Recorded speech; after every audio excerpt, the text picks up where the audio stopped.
Welcome back to My Seminary Life. I'm your host, Brandon Knight, and today we are gathered here to celebrate the 113th birthday of L. Ron Hubbard. This is part of our Celebrate March series, where in each episode we are celebrating somebody who was born in the month of March, who made a contribution to religion, faith, pop culture, and in some cases all of the above. So far we've talked about Dr. Seuss, Chuck Norris, and Fred Rogers. Today we're talking about L. Ron Hubbard, and like I said, this was going to be a very eclectic series, and I think I have made good on that promise, because we have talked about a children's author, a children's TV show host, a martial artist filmmaker, and now a guy who started a religion. So let's get right into it. For those of you who are unfamiliar with L. Ron Hubbard, he is the founder of the religion, although probably the word cult would be a better term to associate with Scientology. But L. Ron Hubbard seems to not have gone into life wanting to start a religion, because prior to that, he was actually a pulp fiction writer. Now, a pulp fiction writer is somebody who wrote stories in like the 1920s era and backwards. Pulp fiction has nothing to do with the overrated film of the same title by Quentin Tarantino. Pulp fiction was this genre of literature that was printed on very cheap paper made out of pulp. And it was just, it was really cheap and would deteriorate pretty well. And they were various kinds of genres that you could buy, just like how it is now. There were superhero stories starring characters like Doc Savage, the Shadow, the Spider, many other characters. There were fantasy, sword and shield, adventure stories starring characters like Conan the Barbarian, probably one of the most well-known characters to have come from the pulp era. John Carter as well is another popular one in that genre. Horror as well was a big one. H.P. Lovecraft with the Cthulhu mythos contributed a lot to the horror genre. And there was even what was called spicy. The current generation is not the only generation to use the word spicy to refer to adult content. 100 years ago or more now, there was a whole genre of pulp magazines labeled spicy. And we would probably now use the term smut to describe these kind of books, but all the way back then, there were people writing these scandalous, not safe for work, kind of romance stories. And then, of course, there was sci-fi, and that's where L. Ron Hubbard comes into play. Isaac Asimov, I believe, also was a big contributor to the pulp genre as well. And I think even Ray Bradbury, some of Ray Bradbury's earlier works made it into the pulp fiction magazines back in the day. But L. Ron Hubbard started out writing sci-fi stories for pulp fiction magazines, various sci-fi books, and for those of you who are unfamiliar with Hubbard's writing, he falls in this same category as a Tom Clancy, or even, I'm not going to be biased here, I will admit, even like J.R.R. Tolkien, very dense, kind of like Stephen King. You could throw Stephen King in there as well. Very dense writing and very dry and very detailed oriented. There was a joke there during the height of Tom Clancy's writing that he could take 30 pages to describe one part of a submarine. And that's kind of what that was kind of Hubbard's writing style as well. It's just overly explaining, very detailed, very dry when it comes to his stories. But he was a very popular writer, and his pulp fiction sci-fi stories continue to be read both by people in Scientology and then just people who enjoy the sci-fi genre in general. Later on in his life, he made a career pivot. But again, not trying to start a religion. He started studying the mind. He started studying the mind and doing experiments, and was actually trying to introduce a new way to mental health, a new counseling model, which he called Dianetics. And he did all this research, presented it to the governing body of people who are in charge of deciding if something is a legitimate practice for counseling. And they said, this is not a legitimate, healthy way to treat people with mental diseases and mental disorders. Like, this is not a good way to take care of people. And he said, bet, not really, but he said, okay, I'm going to go do my own thing. And he, even though he was turned down by the, official sanctioning body of clinical mental health, or whatever it's called. I should really ask Jonathan. He's going to be on the show later this month, and I forgot to ask him when we recorded the episode.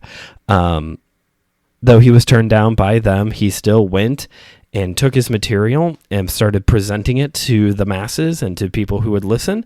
And in time, his teachings in Dianetics became the groundwork for the religion that he then started, called Scientology. So that's how we get from, broadly, that is the broad career spectrum. There was some time in the Navy there during his life as well, which also plays a factor into the development of Scientology as well. But that's kind of the brief overview of his writing life. Started writing sci-fi stories, tried to invent a new way to do counseling, ended up starting a religion. What a career path. You think you're just going to write sci-fi stories the rest of your life. Next thing you know, you're creating a religion. It's a wacky world that we live in, for sure, sometimes. So for this episode, I sat out to read Dianetics and sit here and tell you all about everything when it comes to Dianetics. And the reason why I wanted to do that is for two reasons.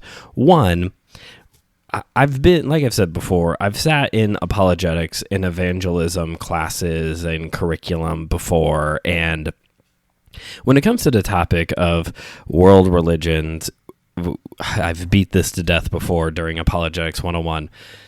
We're really just told what we need to know in order to win an argument. We don't actually sit back to study another religion.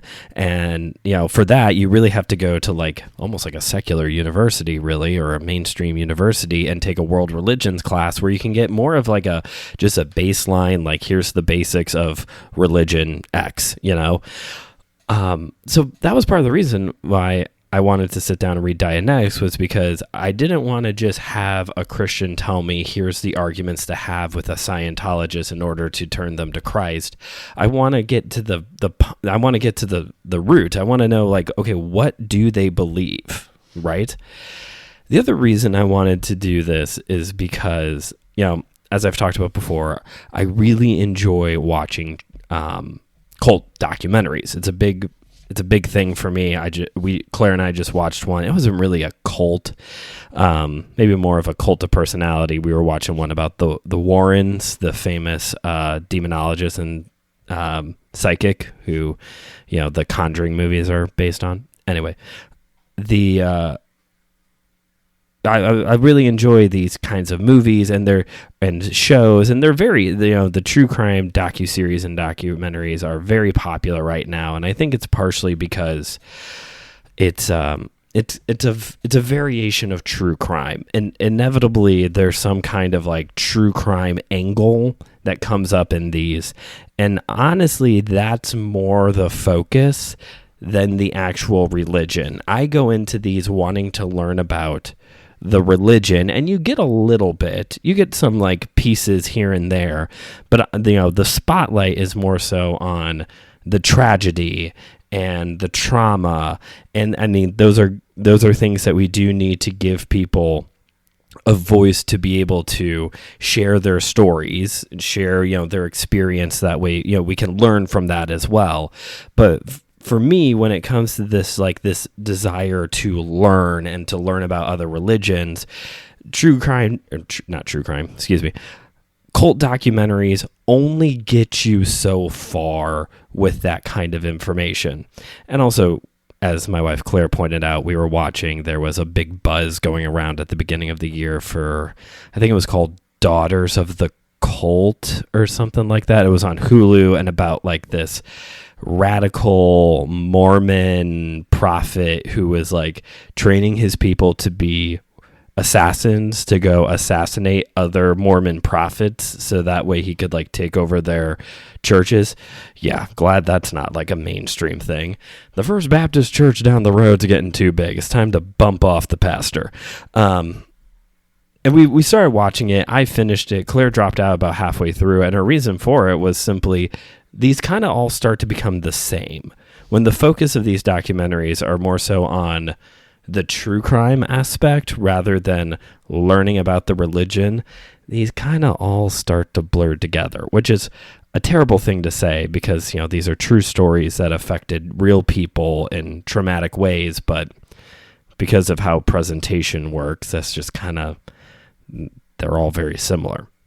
Oh, well, I don't know how people listen to true crime podcasts all the time because, I mean, to me, this is just like the same thing over and over again and not even a religious thing attached to it. Anyway, so that's why I spent some time with Dianetics, because I wanted to get to like, what do Scientologists believe?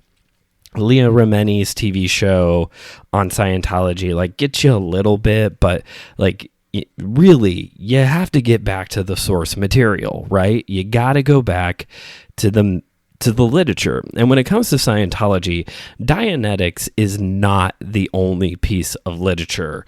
Again, if you've spent any time with these like documentaries on Scientology, you know that they're kind of a bit of a pyramid scheme, and there's a lot of classes and a lot of books that you are required to buy and read. It's not like in Christianity where it's like, hey, I think you should read Mere Christianity because it's a wonderful book and everyone should read it. Like, nobody's holding you. I hope you're not going to church and it's like a requirement for church membership that you have to read Mere Christianity.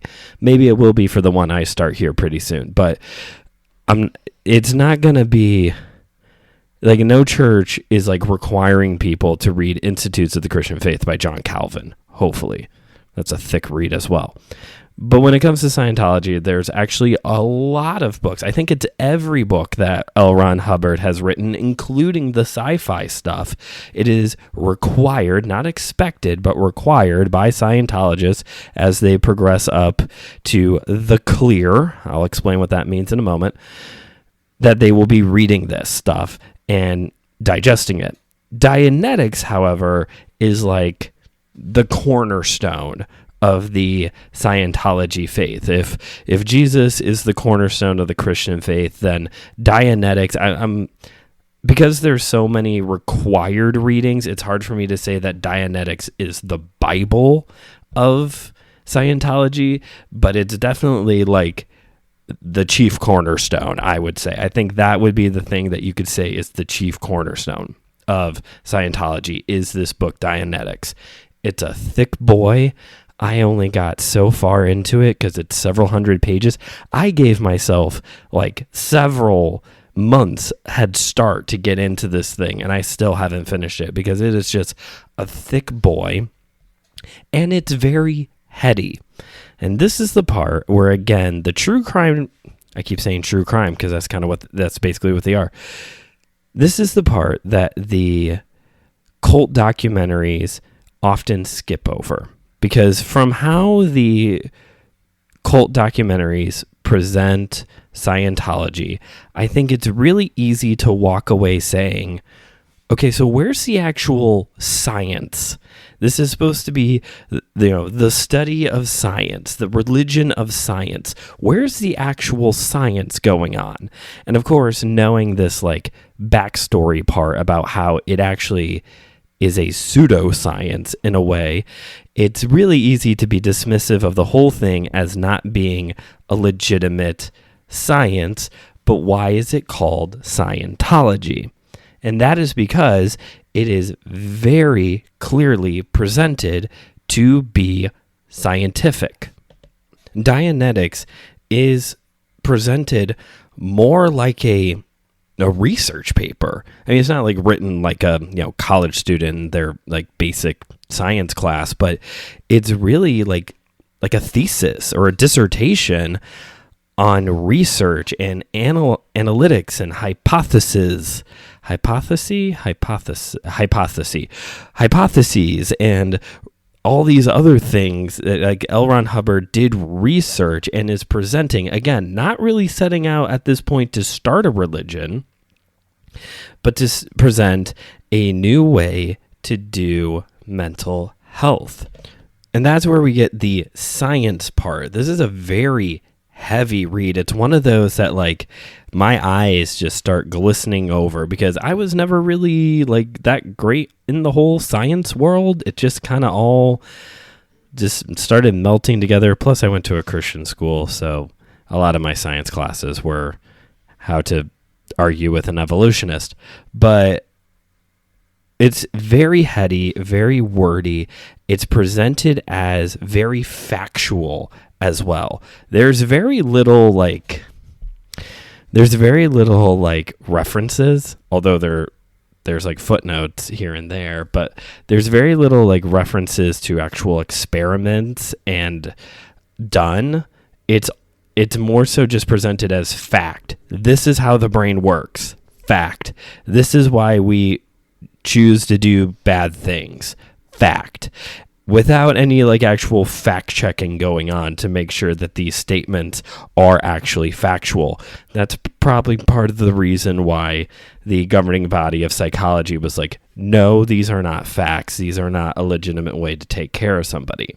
But this is why we get to this idea of Scientology, the religion, being a religion of science, because it is presented that way in the main text that the faith builds off of.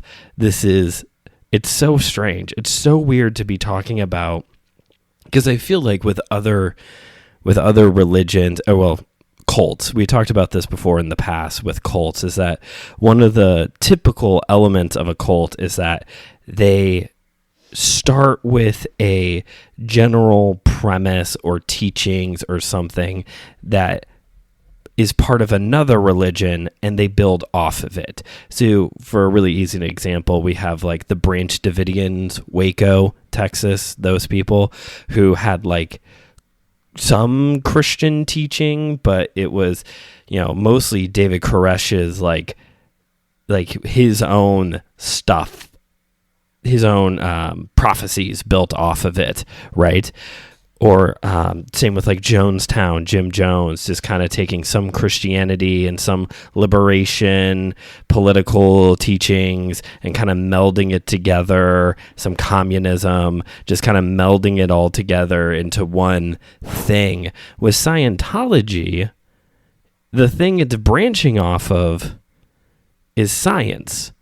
It's taking what it is declaring to be scientific knowledge and facts and building off of that into this religion that also has some military stuff in it, because again, L. Ron Hubbard was in the Navy, so there's this whole like sea organization and like military titles and outfits. It's one part science, one part the Navy meshed together, and that's Scientology.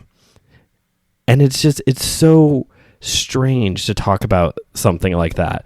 In a few months during the summer school series, which is really hard to say, we're doing a whole week. It's a week-long series on cults. And one of those days, we're going to talk about one of the ones that's been trending a lot recently, Twin Flames Universe. And that's a weird one, too, because it's just like a hodgepodge of new age stuff. Because that's kind of like the world we live in now, where it's like you just kind of take your favorite things from everything and put it all together and it's your truth. But with Scientology, we all know those of us outside of Scientology, we all understand that like the teachings here are not biblical. We'll start with that for us Christians, but that the teachings here are not actually helpful to the individual seeking mental health counseling. So it's not a good choice by way of religions. However, in my mind, the idea of a religion that is based off of science should be really popular nowadays. The Twin Flames universe thing makes sense because New Age spirituality, paganism, all of that is very popular right now. Individualism within religion is very popular. There's a big distrust of any form of organized religion. Yes, that includes us in Christianity. But also this idea of like a religion that's based off of science, that to me should be something that's popular, because there are people out there who their entire worldview and understanding isn't based off of a religion or a philosophy, but off of what does the science say. Science is important. Don't think that I'm one of those Christians who are like, who cares about science? No, science is very important. That's why during Apologetics 201, starting next month, we're going to focus more on science. It's going to be a very science-focused series with that one. But this idea of like a religion that starts with this like understanding of science and then sprouts forth into this like religious habits and, you know, duties and whatnot, to me, I would assume that would exist somewhere, but maybe not. So what is the core teaching of Dianetics? What are we trying to do here within Dianetics? Well, before I get to that, there's one other thing I thought of. This also really speaks to the fact about how, yes, facts don't care about your feelings, and yes, facts are important, but also what we are declaring to be a fact matters. Because obviously, like I said, L. Ron Hubbard is presenting the information in this book as fact. This is how the brain works. This is how you fix the brain. And also literally every other ailment that you could possibly have. It all comes back to the brain and healing the brain. These are all facts that are presented. And this really shows how critical it is for when we talk about facts and statistics to check that and to check our sources and where the information is coming from and the samples and the, you know, all the whole thing. Because just because something is presented as a fact with statistics doesn't mean that it's unbiased, doesn't mean that it's not tampered with or presented in a way to get certain kind of results. Like, and, you know, because that's another big thing, especially among those who are really like their whole world is science, is that it's fact. This is it. But, or if you're Ben Shapiro, whatever's fact is true.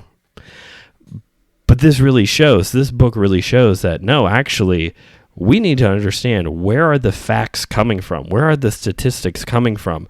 How are they being interpreted? What are the numbers on the page? So with that, now getting into Dianetics, what is the point? What are we trying to do here? We've been talking about mental health. Are we just trying to cure people of depression? No. The clear is the goal. The clear is the goal. Are you lost yet? Well, here's a way to make it even more complicated. The clear is both a verb and a noun. Okay, so now that we're all plenty confused, let's back up a little bit. So, in Scientology, one of the core basic beliefs that already disagrees with Christianity, for those of us who are Christians listening to this, is that humans are good. Stated fact. That is one sentence. Humans are good. So the problem isn't the humans. Okay? Because obviously, we're good. Let's just stick with that. We're good. Sure. Okay. But we have ailments, and sometimes we do bad things to people. We're good, but we do bad things, and we have physical ailments and mental ailments. So something is wrong here. What's wrong isn't the person. Again, the person is good. What is wrong is the information that is being received and how that information is being interpreted. That's the problem. So sometimes you can get wrong information in. And sometimes your various senses in your brain that is not working at full capacity anyway, we only use so many percentage of our brains anyway, those aren't perfect. You're perfect, but not your senses and not the information that you're receiving probably from another person who is good. Those are the things that we need to fix. And the clear is the goal. You want to become clear, and going clear is the process. So the goal is to get to a point where essentially you're using all of your brain is what we're going for here. And as you continue to unlock more of your brain, all of these other issues that you may be having, like arthritis or depression or bad eyesight, all things that are mentioned in the book, schizophrenia, even everything and anything all of the time, anything. As you become more clear, which is a term for accessing more of your brain, more of these issues are going to go away. And that is the general baseline of what Dianetics is trying to do. You are trying to go clear. Access more of your brain, and in so doing, cure all your mental ailments and cure all your physical ailments as well. And those are not things that could happen. Those are guarantees in the book. That if you stick with Dianetics, you won't have to wear glasses anymore. Your eyesight will be perfect. So, here's a couple thoughts and reflections on that. I do find it interesting that for many religions, I don't want to say all of them because I'm not an expert on all religions, but at least in Scientology and Christianity, and I think a few others as well, there is an understanding of process of growth. Maybe I'll put it that way. There's a process of growth. For us as Christians, we call that sanctification, being made in the image of Jesus, right? And in Scientology, it's this going clear, accessing more of your brain, right? In either case, there is this process that you have to go through as a human, often presented as a lifelong journey, especially for Christianity, of becoming, I don't want to say greater than you already are, because that sounds like you're going to get a superpower or something, which I guess with Scientology, you are going to kind of get a healing factor ability, but you're becoming a true, there's the word, you're becoming a true person, right? Because that's the goal, and that's part of the goal of Christianity, is that we are becoming a true person as Jesus was the true person and the true God. And in Scientology, you truly are trying to become the true person that you could be through the process of reading all of their material and doing auditing, which is, if you've ever seen these documentaries, they have to do, it's like a counseling session where they're asked really hard personal questions, and they have to hold these two electrical current things that are, it's essentially a lie detector test is what they're doing.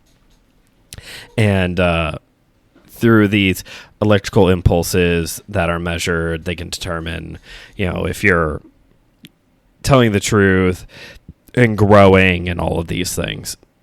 But in either case, this is a thing with many religions, which is one of those times where, I fall back to the old argument I think it was Tolkien had for C.S. Lewis of like, Lewis was like, well, you know, these other religions, they had Messiah mythos in their religions. And Tolkien's response, I'm paraphrasing all this, Tolkien's response was, what if Christianity is the mythology?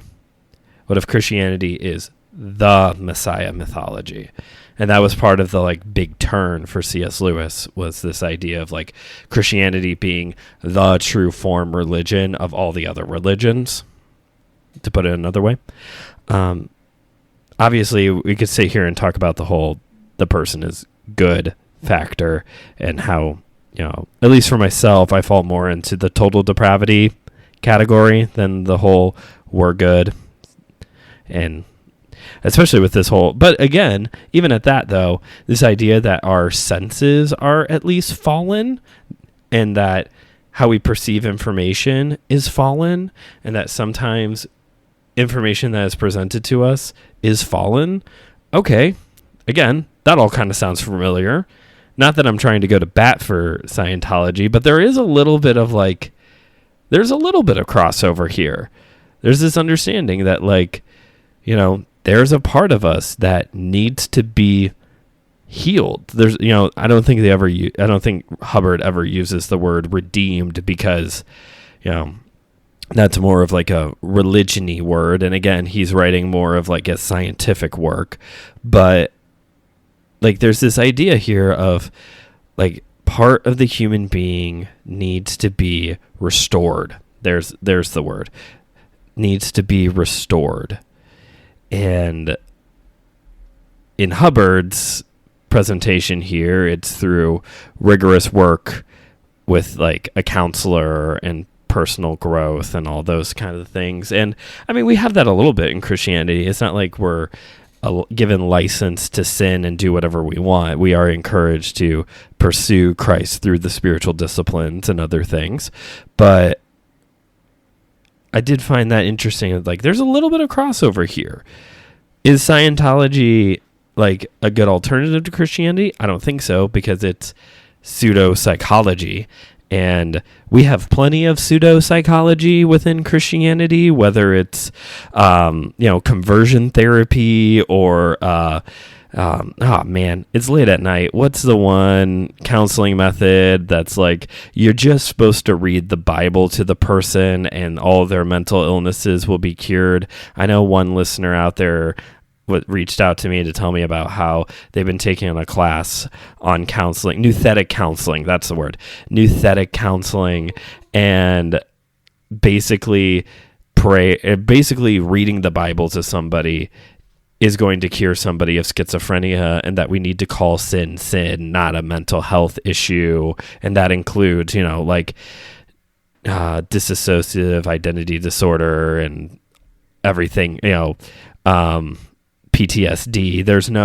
There is no real mental health issue other than brain trauma. Like, these are things that Christians are taught. And thankfully, for the 3-year anniversary special here in 2 weeks, we have a real Christian counselor teaching real Christian science. Not that Christian Science. Shoot, I really botched that. We have a real counselor, Dr. Jonathan Roy, Dr. Best Friend, is coming on the show to talk about his dissertation on shame. Yeah, that word that we like to toss around in Christianity. We're going to talk about shame and humiliation and guilt. It's a great conversation because he actually went to school to learn how to properly treat somebody's brain and mental things and emotions. He's also my best friend, so he gets a free pass to come on the show whenever he wants. So no, I'm not trying to say like, hey, maybe there's a little bit of like things we can take from Scientology that could actually like make sense within Christianity. No, it's a pyramid scheme religion that like is hurting more people than it's actually healing when it comes to the whole. And you all know how important mental health stuff is to me. So I'm not going to stand here while I'm sitting. I'm not going to sit here and say, hey, go read Dianetics. I think it could help you in your counseling ministry. No, wait for 2 weeks when John's on the show. That will help your counseling ministry, okay? And really any ministry. Because again, talking about shame, like how many of us deal with shame and guilt in our life? Very relatable episode. Trust me. It's going to be a good one. So yeah, the punchline here isn't, hey, you should go read Dianetics. It's going to help you with your counseling ministry.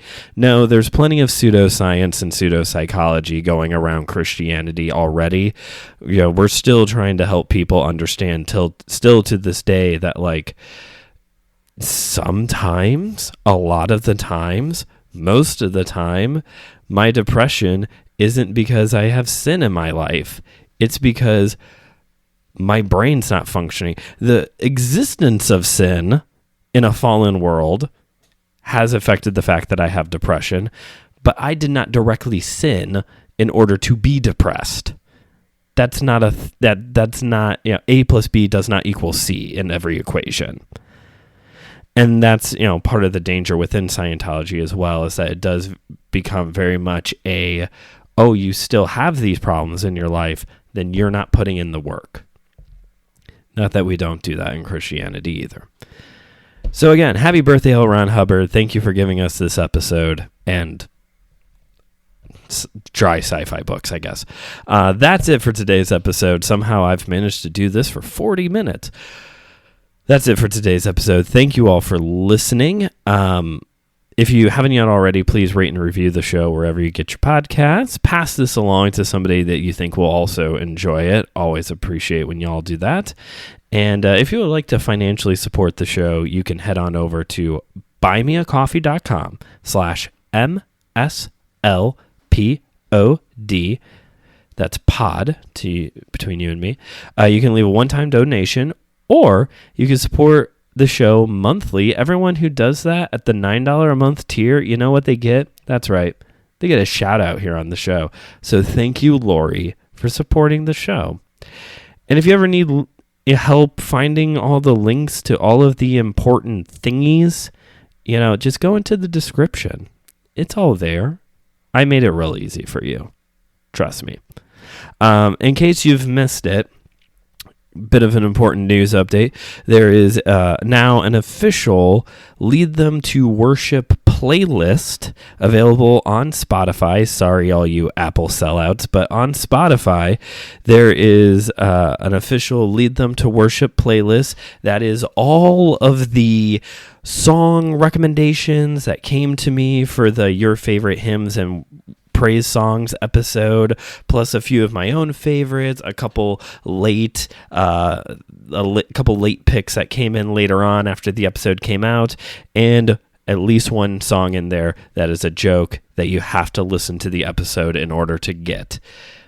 It was planted there so that way people will have to forever go back to that episode and listen to it in order to understand why that song is on that playlist. Also, a little bit of business before we get out of here. If you would recall, at the